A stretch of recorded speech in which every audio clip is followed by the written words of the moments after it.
wabarakatuh. Halo teman-teman, perkenalkan nama saya Juliawati dengan NIM 61201232201.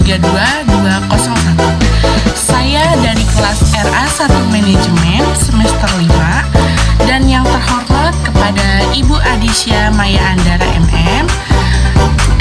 Pada video kali ini saya akan membahas bisnis internasional, khususnya mengenai teori perdagangan internasional dan contoh penerapannya. Nah, pada ekspor produk Indomie di negara Nigeria, materi ini penting banget karena bisnis saat ini memang tidak lagi terbatas pada satu negara, melainkan sudah bersifat secara global. Langsung saja di sini saya akan menjelaskan dan membahas mengenai apa sih itu bisnis internasional. Nah, bisnis internasional menurut saya itu suatu kegiatan perdagangan atau kerjasama bisnis yang dilakukan oleh dua negara atau boleh lebih.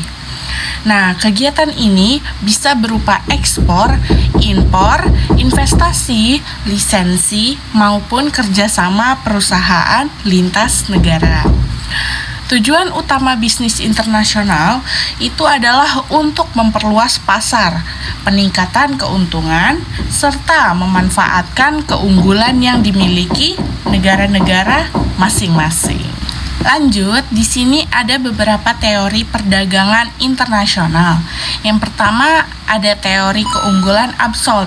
Nah, teori ini dikemukakan itu oleh Adam Smith.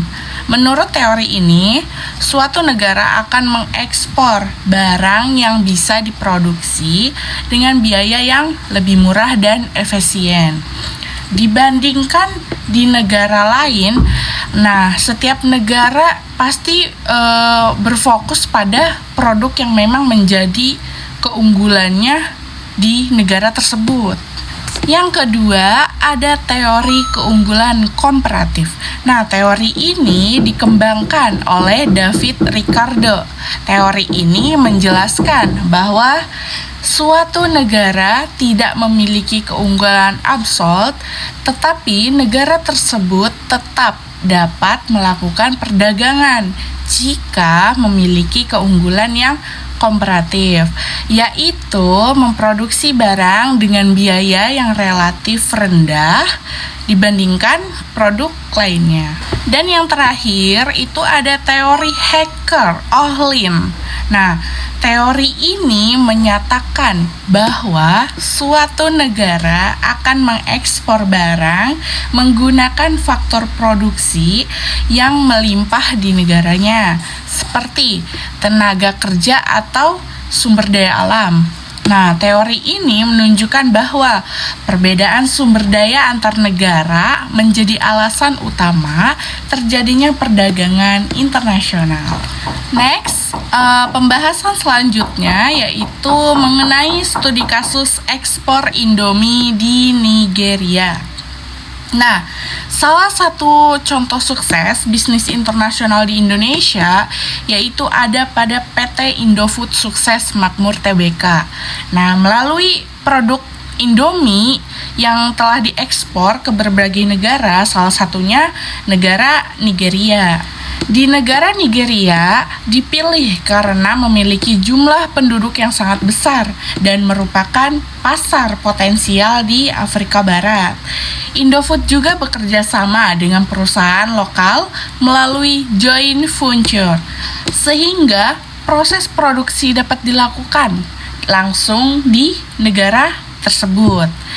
Strategi ini bisa membantu menekan biaya produksi, mempercepat distribusi, dan menyesuaikan produk selera lokal.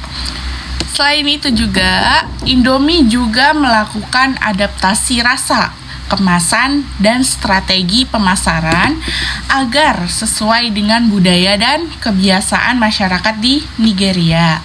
Hal ini membuat Indomie tidak hanya diterima, tetapi juga menjadi salah satu makanan favorit di negara tersebut.